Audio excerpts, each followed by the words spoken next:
اپنی آنکھوں کو بند کر کے بیٹھ جائیں، اس سے بڑی بدبختی اور کوئی نہیں۔ چلتے ہوئے جنازے قبر پر سوار لوگوں کو دیکھ کر لمبی امیدیں لگا کے بیٹھ جائے، فطال علیہ الامد فقست قلوبهم، لمبی امیدیں لگانے کے جب اثر ہے، نتیجہ ہے دلوں کی کساوٹ ہے، دل سخت ہو جاتے ہیں۔ ایک سال کی پلاننگ بنائی، اگلے سال ہم یہ کریں گے، 2 سال کے بعد یہ ہوگا، 4 سال کے بعد اتنا پرافٹ ہو جائے گا۔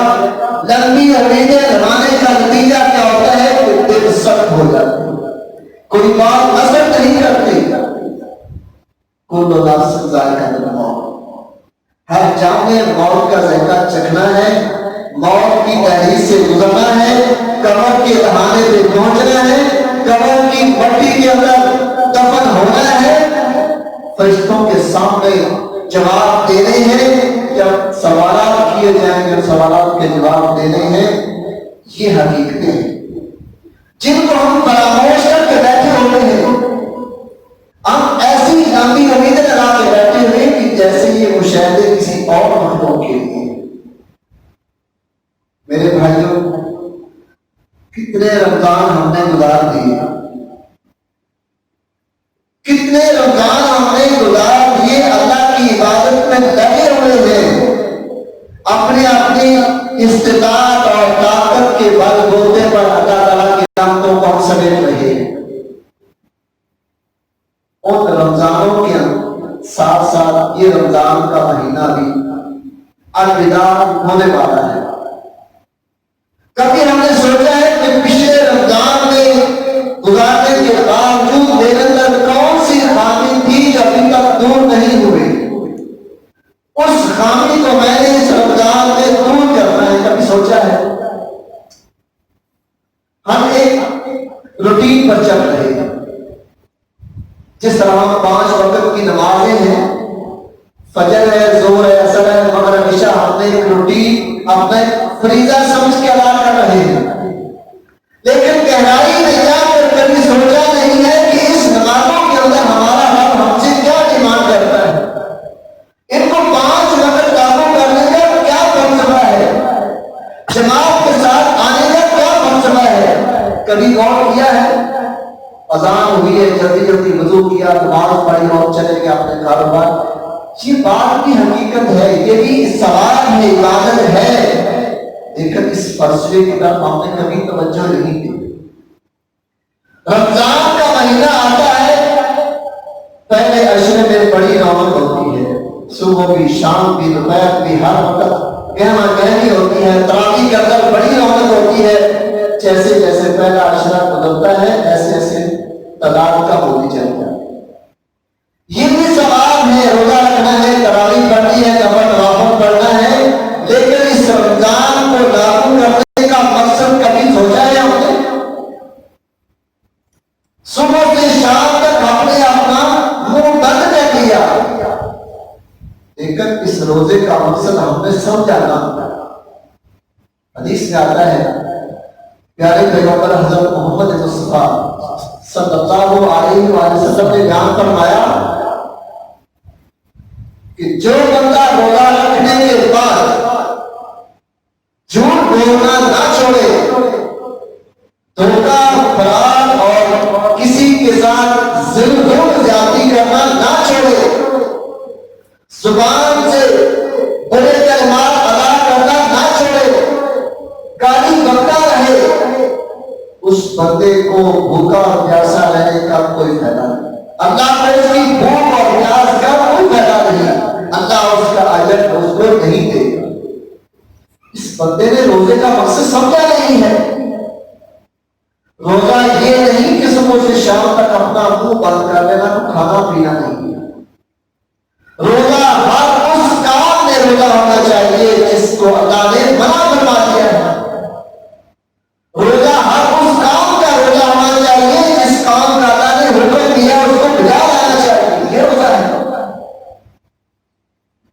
اور کتنے ہی ایسے بد نصیب ہیں، روزہ تو ہم نے رکھ لیا کہ سال میں ایک بار فرض ہوتے ہیں، پورا مہینہ اور سو کر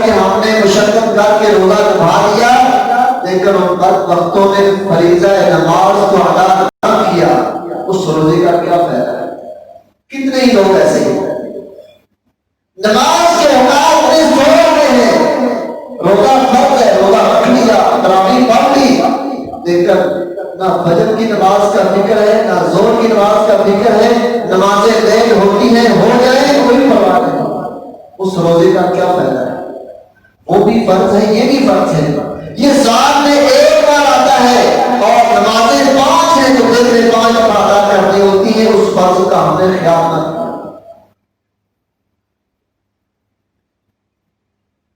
رمضان گزر گئے، ہماری سوئی وہاں کی وہاں اٹکی ہوئی ہے۔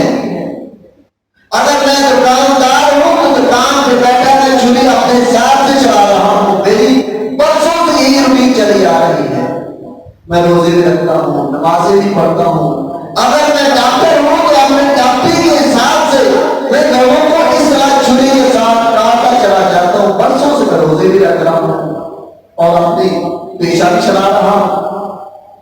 اگر میں ٹیچر ہوں، میں کوئی دکاندار ہوں، میں امام مسجد ہوں، معلم ہوں، سہرکار ہوں، ہر بندہ اپنے اپنی فیلڈ میں بیٹھا اپنی طاقت کے پاس موقع پر کوشش کرتا ہے کہ کسی نہ کسی طریقے سے مجھے فائدہ حاصل ہو جائے، لیکن اس بندے نے یہ خیال نہیں کیا کہ میں انسانیت کے ساتھ کتنا بڑا دھوکہ کر رہا ہوں اور پھر روزے رکھ رہا ہوں۔ آج کرونا کا وائرس پوری دنیا میں چھایا ہوا ہے، پوری دنیا کو اپنے لپیٹ میں لے لیا ہے، ایسی وبا ہے جو نہ دیکھی ہے، کسی کو نظر نہیں آتی۔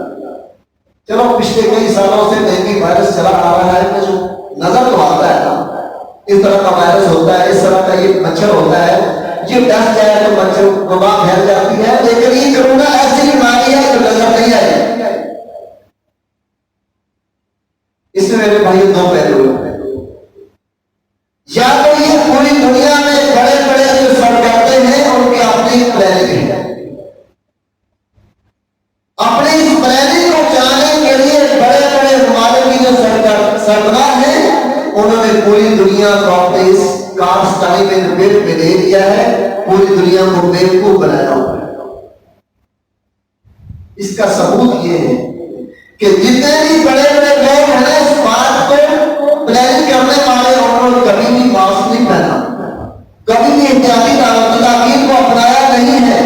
یہ غریب عوام کے لیے اتنا زیادہ ڈنڈا چڑھا ہوتا ہے کہ آپ یہ کرو، آپ یہ کرو، 6 فٹ کا فاصلہ رکھو، اور ملنا نہیں ہے، سلام دینا نہیں ہے، مسجدوں میں زیادہ ہجوم نہیں کرنا، مارکیٹوں میں زیادہ جانا نہیں ہے، لیکن ان کی اپنی حالت یہ ہے کہ احتیاطی تدابیر ان کی کہاں دے۔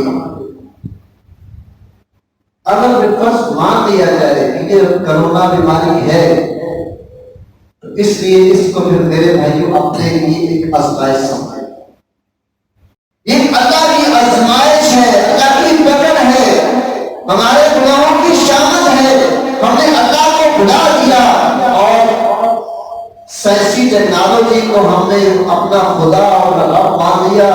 بڑے لوگ ترقی کرتے چلے جا رہے ہیں، بڑے سائنسدانوں نے ترقی کر دی ہے، سائنسدانوں کی ان کی ایجادات پر ہم نے بھروسہ کر لیا، آج وہی سائنسدان سر جوڑ کے بیٹھے ہوئے ہیں کہ ہمارے ساتھ ہوا کیا ہے۔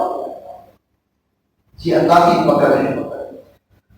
میرے بھائیوں، برسوں سے ہم روزے بھی رکھ رہے ہیں، نمازیں بھی پڑھ رہے ہیں، اپنی روٹین پر چلتے جا رہے ہیں، لیکن کبھی سوچا نہیں ہے کہ میرے ایک چھوٹے سے عمل کے ساتھ میرے مسلمان بھائی کو کتنا بڑا نقصان، کتنا بڑا دھوکہ ہوگا، کبھی نہیں سوچا۔ میرے سمیت میں اس وقت تک متقی پرہیزگار ہوں جب تک میرا ہاتھ نہیں ڈرتا، ہاتھ ڈرے گا تو میں معاف نہیں کروں گا۔ کتنے بڑے بڑے حکمرانوں نے ایک غریب عوام کے ساتھ کتنا بڑا دھوکہ کیا ہے، باتوں پہ باتیں کرتے چلے جا رہے، لیکن لوگوں کو الٹو بنا کے رکھا ہوا ہے، کتنا بڑا دھوکہ ہے۔ تو میرے بھائیوں، وہ بھی ہم میں سے ہیں اور ہم ان سے ہی ہیں، ہم نے ان کو سلیکٹ کیا ہے، ان کو چنا ہے، ووٹ کاسٹ کیے ہیں، اب ہمارے اپنے عملوں کی شامت ہے. اللہ تعالیٰ اس قوم کی کبھی حالت نہیں بدلتا جب تک اس قوم میں خود احساس پیدا نہ ہو کہ میں اپنی حالت کو بدلنا چاہوں. اور پھر کہاوت ہے کہ جیسا منہ ہوگا ویسا تھپڑ لگے گا. جیسے عوام بن جائے گی، جیسے آمار ہوں گے، اسی طرح کی اللہ تعالیٰ حکمرانوں کو سبب کرتے ہیں. میرے بھائیوں، موت حقیقت ہے، موت سے چھٹکارا نہیں ہے. پیارے پیغمبر حضرت محمد مصطفیٰ صلی اللہ علیہ وسلم نے بیان فرمایا کہ الکیس من دان نفسہ وعمل بما بعد الموت. زندگی کا نچوڑ ہے، زندگی کا ثمرہ ہے، اگر جو بندہ اس حدیث کو سمجھ لے اور اس پر عمل کر لے، پوری زندگی کا نچوڑ اس کو مل جائے گا. اگر من وہ شخص ہے الکیس من دان نفسہ، جو اپنے گریبان میں جھانک لے، اپنے کیے ہوئے پر پچھتا لے، اپنے عمل پر غور کر لے. من دان نفسہ، جو اپنے نفس کا محاسبہ کر لے، احتساب کر لے. 24 گھنٹے کے اندر جو میں نے ایک شیڈول بنایا ہوا تھا اس پر نظر ثانی کر لے. الکیس وہ ہے، وہ کمت نہیں ہے جو بندہ دوسرے کو دھوکہ دے، زیادہ باتیں کر دے، اس کو ڈاش کر دے، دوسرے مسلمانوں کو بیوقوف بنا دے. وہ عقلمند نہیں ہے. اس طرح حدیث میں آتا ہے پہلوان وہ شخص ہے جو بندہ غصے کے وقت اپنے غصے پر قابو پائے. وہ طاقتور ہے. وہ طاقتور نہیں ہے جو دوسرے بندے کو چھاڑ دے، گرا دے، کشتی میں، کبڈی میں، دوڑ میں ہرا دے. وہ طاقتور نہیں. طاقتور وہ ہے جو غصے کے وقت اپنے غصے پر قابو پا لے. وہ طاقتور ہے. کبھی ہم نے یہ جائزہ لیا کہ مجھے غصہ آ گیا کسی بات پر، اس نے مجھے گالی دی، میں نے اس گالی کا جواب پتھر سے دیا، تھپڑ مار دیا، مار کا شروع ہو گئی، ٹکوں کے ساتھ لڑائی شروع ہو جاتی ہے. پھر آخر کا نتیجہ یہ ہوتا ہے مرنا مرانا ہوتا ہے یا جیل کے دروازے ہوتے ہیں. کبھی غور کیا کہ میں نے اس چھوٹی سی بات پر کبھی میں نے برداشت کیا ہو؟ جب اس نے اگر اس نے گالی دے دی ہے، اس نے بیوقوفی کر دی ہے، تو میں چپ کر دوں. شیطان انسان دو مسلمانوں کے درمیان آپ پر تیز چلتا ہے.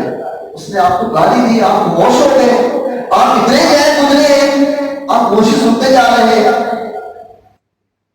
میرے بھائیوں، یہ پہلو ہے ہماری زندگی کا، معاشرتی پہلو ہے. باسا پڑتا ہے، ہم اس میں غور کرنا ہے، اپنے غصے پہ قابو کرنا ہے. غصے کو قابو کرنے کے لیے جب غصہ آ جائے، اعوذ باللہ من الشیطان الرجیم پڑھ لیں. غصہ آ جائے بیٹھ جائے، غصہ آ جائے پانی پی لے. غصہ آتا ہی تب ہے جب آپ کے اندر ہیٹ پیدا ہو جاتا ہے، انرجی پیدا ہو جاتی ہے. انرجی پیدا کرنے والی بہت سی اور بھی چیزیں ہیں، ان میں سے ایک گاڑی ہے. آگ لگا دیتی بندے کے جسم میں آگ، اگر وہ گاڑی سن دے. سورج انرجی پیدا کرتا ہے، ہیٹ پیدا کرتا ہے. مختلف خوراکیں کھانے سے ہیٹ پیدا ہوتی ہے. گاڑی بھی انرجی کا ایک سورس ہے. کسی کو گاڑی دے کے تجربہ کر لے، ہائی پاور اس کے اندر ہیٹ پیدا ہو جائے گی اور اس کا بس بھی چلے گا کہ میں اس کو کچا کھا کہ ہیٹ ہے. اور اس ہیٹ کو کم کرنے کے لیے یا تو آپ بیٹھے اور پڑھ لے یا پانی پیے. پانی آپ کو ٹھنڈا کر دے. اس کو تجربہ کرے.